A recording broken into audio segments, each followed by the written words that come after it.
Hi అండి, నమస్తే. Welcome to my channel. ఎలా ఉన్నారండి? అందరూ బాగున్నారా? నేను కూడా చాలా బాగున్నాను. మీరందరూ ఎలా ఉన్నారు అనేది నాకు కింద కామెంట్ బాక్స్ లో షేర్ చేసుకోండి.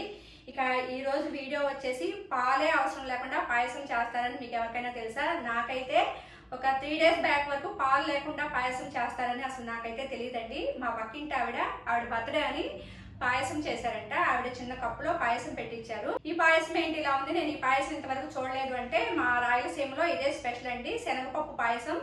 దీనిలో మేము పాలు పోయమని చెప్పారు. చాలా టేస్టీగా ఉంది. సరే ఒకసారి నేను కూడా ట్రై చేద్దామని ట్రై చేశాను. చాలా టేస్టీగా వచ్చింది.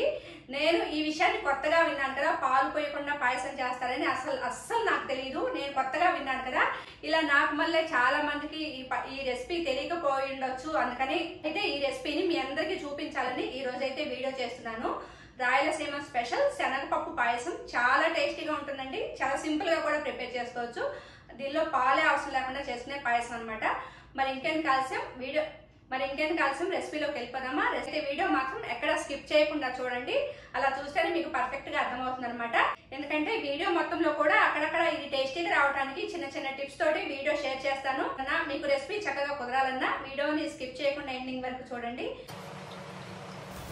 ఈ రెసిపీ కోసం ఈ రెసిపీ చేయబోయే ఒక అరగంట ముందే ఒక గిన్నె తీసుకుని ఇందులోకి 1 కప్పు పచ్చిశనగపప్పు వేసుకోవాలి. ఈ శనగపప్పుని వాటర్ వేసుకుని ఒక 2 సార్లు శుభ్రంగా కడగాలి. ఇప్పుడు తిరిగి మళ్ళీ మంచినీళ్ళు పోసుకొని దీని మీద మూత పెట్టుకొని ఒక అరగంట సేపు ఈ పచ్చిశనగపప్పుని చక్కగా నాననివ్వాలి. ఇప్పుడు నెక్స్ట్ వచ్చేసి వేరొక బౌల్ తీసుకొని మనం పచ్చిశనగపప్పు 1 కప్పు తీసుకున్నాం కాబట్టి అరకప్పు సగ్గుబియ్యం తీసుకుని వేరొక గిన్నెలో వేసుకుని ఈ సగ్గుబియ్యాన్ని కూడా 1-2 సార్లు శుభ్రంగా కడిగిన తర్వాత మళ్ళీ తిరిగి వాటర్ పోసుకొని సగ్గుబియ్యాన్ని కూడా ఒక అరగంట సేపు నానబెట్టుకోవాలి. చూడండి, అరగంట అయిందండి. అరగంట తర్వాత చూపిస్తున్నాను. పచ్చిశనగపప్పు ఈ విధంగా కొద్దిగా నాని ఉంటాయి. అలాగే సగ్గుబియ్యం అయితే చక్కగా నానిపోతాయి. ఈ విధంగా నానబెట్టుకుంటే సరిపోతుంది. ఎక్కువసేపు నానబెట్టుకోవద్దండి, ఒక అరగంట అయితే సరిపోతుంది. మరి ఎక్కువ టైం నానబెట్టినా మనం ఉడికించేటప్పుడు మెత్తగా ఉడికిపోతాయి. అసలు నానబెట్టకుండా అయినా ఉడికించుకోవచ్చు, కాకపోతే కాస్త తొందరగా ఉడుకుతుందని ఒక అరగంట సేపు నానబెట్టాను. ఇప్పుడు ఈ శనగపప్పుని ఒక కుక్కర్ తీసుకుని కుక్కర్లో వేసుకోవాలి.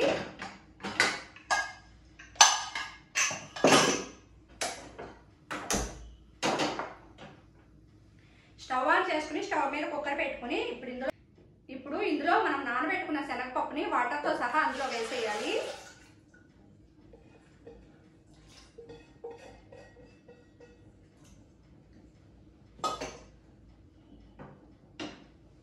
ఇప్పుడు ఇందులో తగినన్ని వాటర్ పోసుకోవాలి.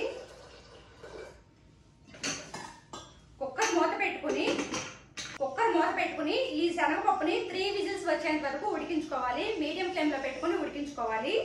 శనగపప్పు ఉడుకుతుంది కదండి, కుక్కర్ విజిల్స్ వచ్చేలోపు మనము అరకప్పు సేమియాని చక్కగా వేయించుకోవాలి. సేమియా అలాగే జీడిపప్పు కిస్మిస్ కూడా నెయ్యిలో వేయించుకుని పక్కన పెట్టుకున్నాము. కప్పు శనగపప్పుకి అరకప్పు సగ్గుబియ్యాన్ని నానబెట్టుకున్నాము. అరకప్పు సేమియా తీసుకున్నాము. స్టవ్ ఆన్ చేసుకుని స్టవ్ మీద ప్యాన్ పెట్టుకోవాలి. ప్యాన్లోకి ఒక 2 స్పూన్లు నెయ్యి వేసుకోవాలి.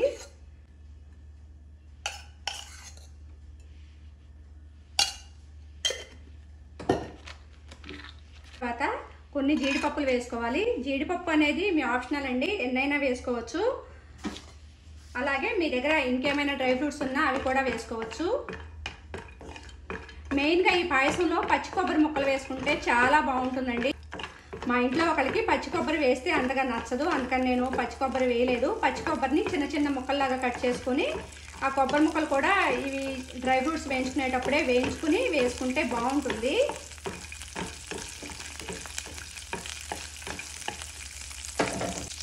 ఇవి కొద్దిగా వేగిన తర్వాత కొన్ని కిస్మిస్ వేసుకోవాలి.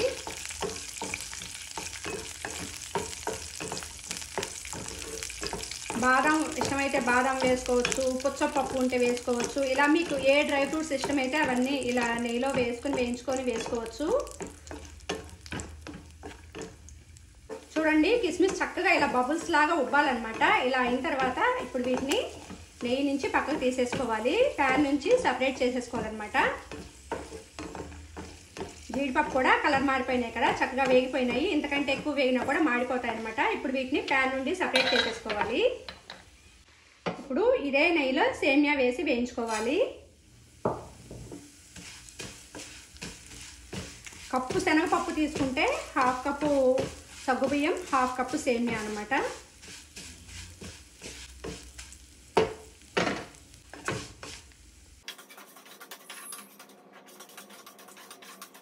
చాలా మంది పాయసంలోకి రోస్టెడ్ సేమియా వాడతారు, కానీ మామూలు సేమియాని తీసుకుని ఇలా నెయ్యిలో వేసుకుని వేయించుకుంటేనే టేస్ట్ అనేది బాగుంటుందండి. రోస్టెడ్ సేమియా కంటే కూడా మీరు ఒకసారి ఇలా ట్రై చేసి తేడా గమనించండి. నార్మల్ సేమియా నెయ్యిలో వేసుకుని వేయించుకుంటే టేస్ట్ బాగుంటుంది అనమాట.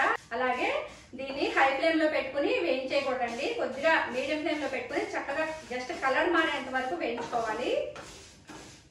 సేమియా చక్కగా వేగిపోయిందండి. వేగిపోయిన తర్వాత ఇదే ప్యాన్ లో ఉంచినట్లయితే ప్యాన్ వేడికి ఇంకా ఎక్కువగా వేగిపోతుంది, ఒక్కోసారి మాడిపోతుంది కూడా, అడుగులు ఉన్నాయి మాడిపోతాయి. అందుకని వీటిని ప్యాన్ నుండి సపరేట్ చేసుకోవాలి. ఒక ప్లేట్ లోకి తీసేసుకుందాము.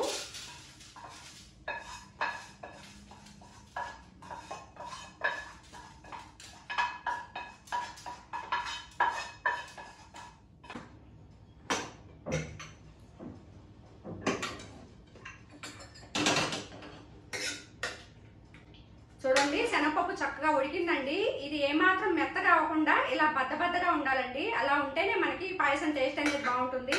మీరు పొరపాటున ఎక్కువసేపు నానబెట్టినా, ఎక్కువ విజిల్స్ వచ్చినా ఇది పాయసం మెత్తగా ఉడికిపోతుంది. మనకి ఇలా బద్దబద్దగా కనిపిస్తేనే పాయసం టేస్ట్ అనేది బాగుంటుంది అనమాట.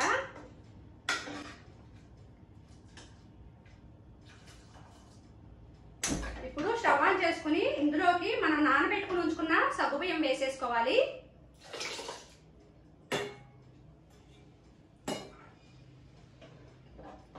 ఇలా కలుపుకుంటూ సగ్గుబియ్యాన్ని కూడా చక్కగా ఉడికించుకోవాలి. సగ్గుబియ్యం ఉడకడానికి ఎక్కువ టైం ఏం తీసుకోదండి, సగ్గుబియ్యాన్ని కూడా నానబెట్టుకున్నాం కదా. చూడండి, సగ్గుబియ్యం చక్కగా ఉడకనివ్వాలి. సగ్గుబియ్యం చక్కగా ఉడికిపోయిన తర్వాత ఇప్పుడు ఇందులోకి సేమియా వేసేసుకోవాలి.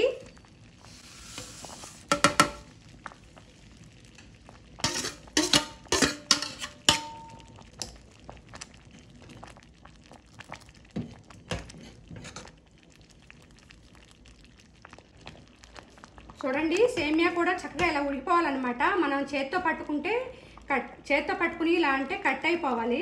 ఇలా చక్కగా ఉడికిపోయిన తర్వాత ఇప్పుడు ఇందులోకి బెల్లం వేసుకోవాలి. నేను దీనిలోకి 1.5 కప్పు బెల్లం వేసుకుంటున్నాను. బెల్లం అనేది మీ టేస్ట్కి తగినట్లుగా వేసుకోండి. కొంచెం తీపి ఎక్కువ తినేవాళ్ళైతే కొంచెం ఎక్కువ వేసుకోవచ్చు, తక్కువ తినేవాళ్ళైతే తక్కువ వేసుకోవచ్చు.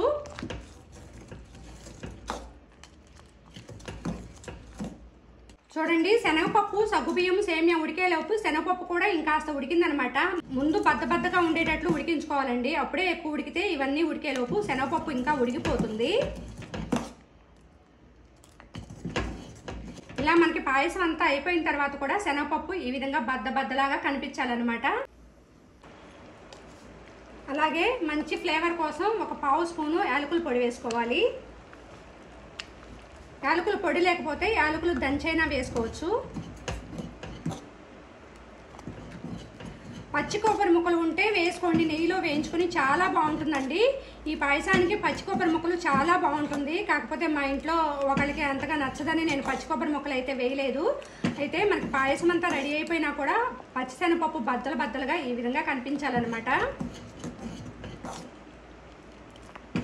బెల్లం అంతా కరిగిపోయిన తర్వాత కూడా కొద్దిసేపు ఉడికించుకోవాలి.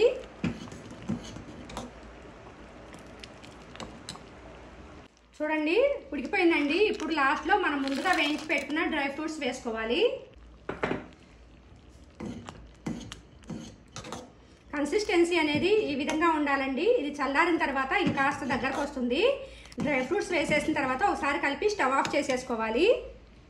అంతేనండి, రాయలసీమ స్పెషల్ శనగబెళ్ళ పాయసం అయితే రెడీ అయిపోయింది. చాలా టేస్టీగా ఉంటుంది. తెలియని వాళ్ళు ఎవరైనా తప్పకుండా ట్రై చేయండి. ట్రై చేసి మీకు ఎలా కుదిరింది అనేది కూడా నాకు కింద కామెంట్ బాక్స్లో షేర్ చేసుకోండి. చూసారు కదండి, ఎంతో సింపుల్గా టేస్టీగా పాలు లేకుండా పాయసాన్ని ఎలా రెడీ చేసుకున్నామో. చాలా టేస్టీగా ఉంటుందండి. తప్పకుండా అందరూ ట్రై చేయాల్సిన రెసిపీ, అందరికీ కూడా చాలా బాగా నచ్చుతుంది.